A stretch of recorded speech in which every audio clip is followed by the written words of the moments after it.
Mesdames et messieurs, bonjour et bienvenue sur Médien TV. Investissement dans les startups innovantes, c'est le sujet de Focus Eco aujourd'hui. Capitaliser sur les grands événements attendus au Maroc pour catalyser un développement vers un avenir plus inclusif. Comment l'intelligence collective, l'innovation et la promotion du Made in Morocco constituent les piliers fondamentaux pour ériger un Maroc plus uni, innovant et souverain. Nous tenterons de répondre à cette question dans ce Focus Eco tout en mettant en avant le rôle crucial des startups et de l'investissement numérique, leur potentiel à révolutionner des secteurs clés tels que la sport-tech, le tourisme intelligent et la mobilité urbaine et à contribuer à un développement économique durable et inclusif. Et avec nous pour en parler, Monsieur Ahmed Jamri, vous êtes expert en innovation inclusive et en gestion des partenariats publics-privés, directeur de programme auprès d'un acteur spécialisé dans l'accélération et l'investissement des startups. C'était un plaisir de vous avoir avec nous dans ce Focus Eco. Madame Khamlichi, ravi d'être des vôtres.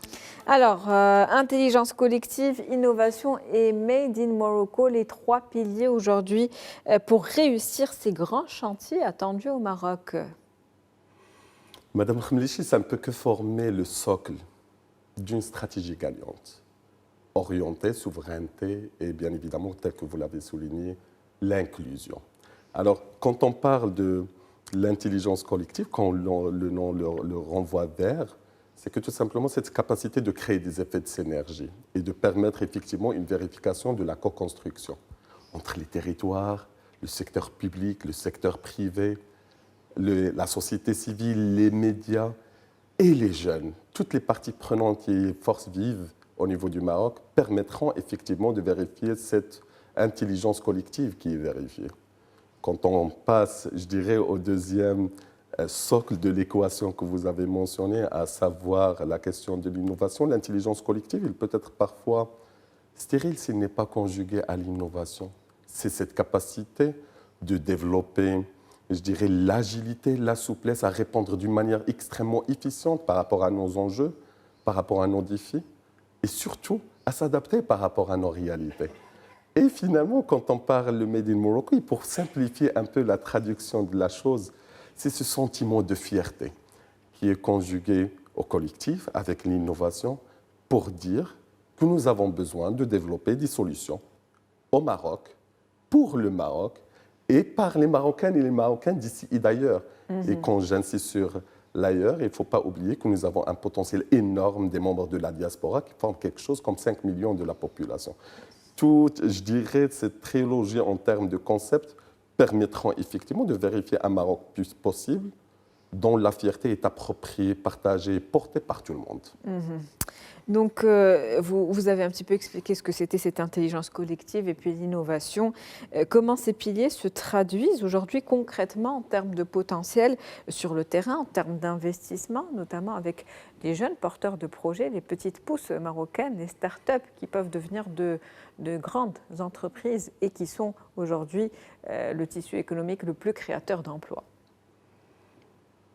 Madame Khamlichi, je crois que tout simplement, il faut toujours, pour répondre d'une manière relativement efficace à n'importe quelle question relativement existentielle, il faut se référer à deux facteurs. Le premier, c'est le moment et le deuxième, c'est le contexte. Je crois que la dynamique que vit le Maroc, depuis une toute petite année là par rapport à la question des startups, elle est relativement très, très profonde. La première renvoie vers l'émergence de la stratégie marocaine du digital à l'horizon de 2030. La deuxième, il n'est pas des moindres, puisque, je dirais, il a pris la casquette de la souveraineté sous les hautes orientations royales, avec, je dirais, le plaidoyer qu'a fait le Maroc suite à la présidence du Conseil de la sécurité et de la paix de l'Union africaine. Et je crois qu'on était marqué par la profondeur du discours partagé par son Excellence M. Nasser Bourita, des Affaires étrangères, sur le plaidoyer de créer un fonds souverain par rapport à la question de l'intelligence africaine, africaine, mais surtout à travers l'outil de l'intelligence artificielle.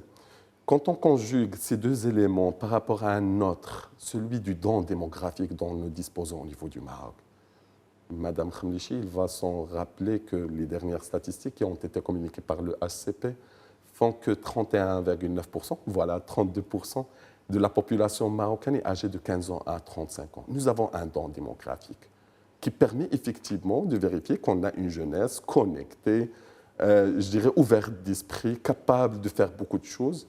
Tous ces éléments de contexte permettront pour effectivement à créer du potentiel par rapport aux startups, de dire aujourd'hui, est-ce qu'il n'y a pas moyen de lancer une opération Morocco Ready pour 2030, de lancer une opération de concertation nationale par rapport aux challenges et solutions 2030, un espace de concertation, ça c'est de un.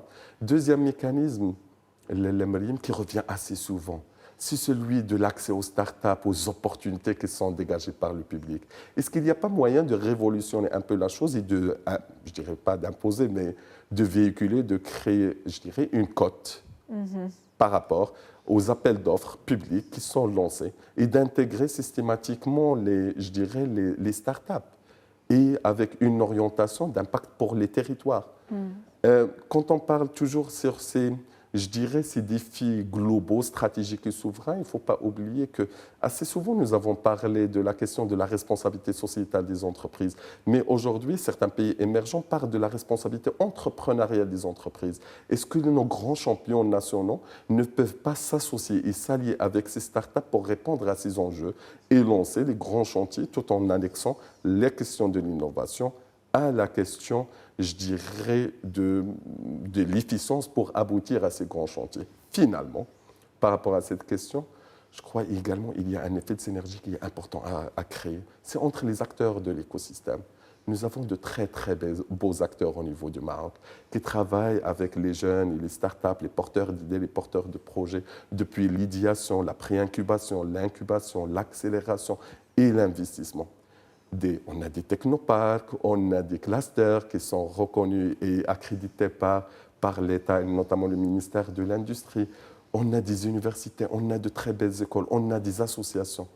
Je crois que le moment, il est un moment conjugué au collectif et quand on se donnera les moyens, on peut y arriver. Et je termine par rapport à un petit point. Vous avez souligné Madame Khemlichi, la question du Made in Morocco par rapport à la question des startups, nous avons déjà fait nos preuves. Est-ce qu'on se rappelle qu'à la fin des années 2000, le Maroc, sous impulsion royale, s'est lancé dans un rêve, dans une ambition de dire on veut une voiture marocaine. Aujourd'hui, on l'a à 80% avec un taux d'intégration locale de 80%. Est-ce qu'on ne peut pas oublier en marge je dirais, de la crise sanitaire du Covid, que le Maroc était pionnier par rapport à la question de la production des bavettes. On l'a exporté, on en a fait une fierté. Tout est question de confiance. Il faut y croire et se donner les moyens pour. Se donner les moyens, donc ça passe par un investissement, un accompagnement, un soutien de ces startups pour renforcer davantage cet écosystème justement entrepreneurial. Comment voyez-vous un petit peu le rôle des startups marocaines, leur révolution dans la souveraineté productive et technologique du pays? Comment évaluez-vous également l'efficacité de cet écosystème existant d'innovation au Maroc? Qu'est-ce qu'il faut pour l'améliorer et pour pouvoir répondre aux ambitions, grandes ambitions du Maroc? À croire certains chiffres, Madame Khemlichi, il faut revenir à dire que nous avons quelque chose comme 500 startups, plus ou moins, au Maroc. Ces startups, autant sur le niveau quantitatif que qualitatif, nous permettent effectivement de dire que nous sommes, je dirais, au petit près pour soulever ces challenges. Par rapport aux grands défis, nous avons des startups qui opèrent dans la fintech et sont des champions, dans l'agritech par rapport à, je dirais, la question de l'agroalimentaire et bien évidemment se servir de la technologie pour faire face à certains défis, je dirais, relativement existentiels pour le Maroc. On a la mobilité douce ou la mobilité verte. On a effectivement des solutions qui sont, je dirais, sur la question du tourisme, sur l'immersion, je dirais, sur le tourisme immersif. On a des débats existentiels pour le Maroc sur la question de la cybersécurité, également sur la question de tout ce qui est deepfake. On a des startups qui font ça. Il faut leur donner de la chance. Des acteurs permettent effectivement de vérifier qu'il y a une corrélation sur les différentes phases en termes d'accompagnement et bien évidemment sur la question de l'investissement. Mais est-ce qu'on est au petit près? Oui. Je me permets de clôturer avec un exemple que j'ai vu rien qu'hier je dirais sur LinkedIn. Une start-up marocaine formés par des jeunes du Maroc et qui ont fait leurs preuves à Dubaï et qui ont recruté une équipe des jeunes qui viennent d'une très très belle initiative qui s'appelle la 1337, était annoncée hier parmi les 12 meilleures solutions IA au niveau du monde par Vivatech. À titre de rappel, Vivatech est le plus grand événement tech au niveau de l'Europe et parmi les 5 meilleurs au niveau mondial. Est-ce qu'on se rend compte qu'on est capable d'y arriver? Il faut seulement y croire. Et je crois que la question et le mot d'ordre, c'est les effets de synergie, mais le potentiel, il est là. Nous avons une jeunesse, comme l'a dit Sa Majesté le Roi, qu'une fois on leur accorde la chance, il y a un terme magique que j'adore, c'est celui qu'ils font preuve de leur tamghrabit. Il n'y a pas mieux que ça pour décrire la dynamique et le potentiel de la jeunesse marocaine. Une culture en tout cas dont on est fier aujourd'hui à travers le monde. Et justement, puisqu'on parle du monde, il y a ce mondial 2030 qui approche, date butoir dans 5 ans. Comment cet événement ou ce genre de grands événements, non seulement sportifs mais aussi les grands événements organisés aujourd'hui par le Maroc, peuvent modifier le paysage d'investissement dans le secteur justement du numérique et dans ces startups aujourd'hui innovantes? Vous l'avez très bien expliqué, qui peuvent apporter des solutions pour le monde. Oui. Alors, il faut prendre le mondial comme un méga accélérateur.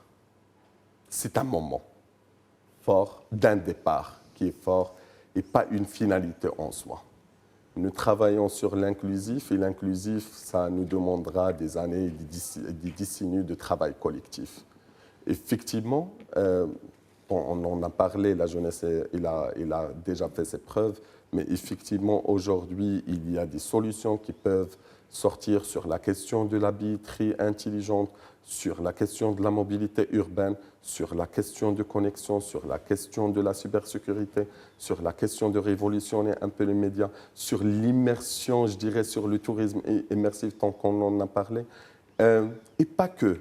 Aujourd'hui, même sur d'autres secteurs tels que l'artisanat, les coopératives aujourd'hui qui peuvent conjuguer un peu leurs efforts à travers le digital, à travers le numérique, peuvent devenir ce qu'on appelle récemment, communément, les start-up coop. Ça veut dire des coopératives qui ont une mentalité de start-up et qui utilisent les nouvelles technologies. On a le droit, je crois que clairement et nettement, 2030 et le mondial, ça doit être un moment fort, phare, de dire à tout le monde que le Maroc est prêt pour le futur, que le Maroc est prêt au-delà de 2030, il est prêt pour 2050, que le Maroc doit capitaliser sur un moment qui est limité sur le temps. On doit se préparer pour le réussir. On n'a pas le choix. C'est un rêve qu'on a porté depuis 1988. C'est des générations et des générations qui ont rêvé du moment. Il faut le réussir, c'est indiscutable, mais en même temps, en faire un effet de levier pour la suite. Je crois qu'on en est capable. Merci à vous. C'est sur ces derniers mots d'encouragement, justement, et très optimistes que se termine cet entretien avec vous, Monsieur Ahmed Jamii. Je rappelle que vous êtes expert en innovation inclusive et gestion des partenariats publics-privés. Vous êtes également directeur de programme auprès d'acteurs spécialisés dans l'accélération et l'investissement des startups. C'était un plaisir de vous avoir avec nous dans ce Focus Eco. Merci à vous, Madame Khmeichi, de m'avoir accordé cette tribune. C'est la fin du Focus Eco pour aujourd'hui. On se retrouve demain avec un nouvel invité, nouveau sujet. Très bonne journée.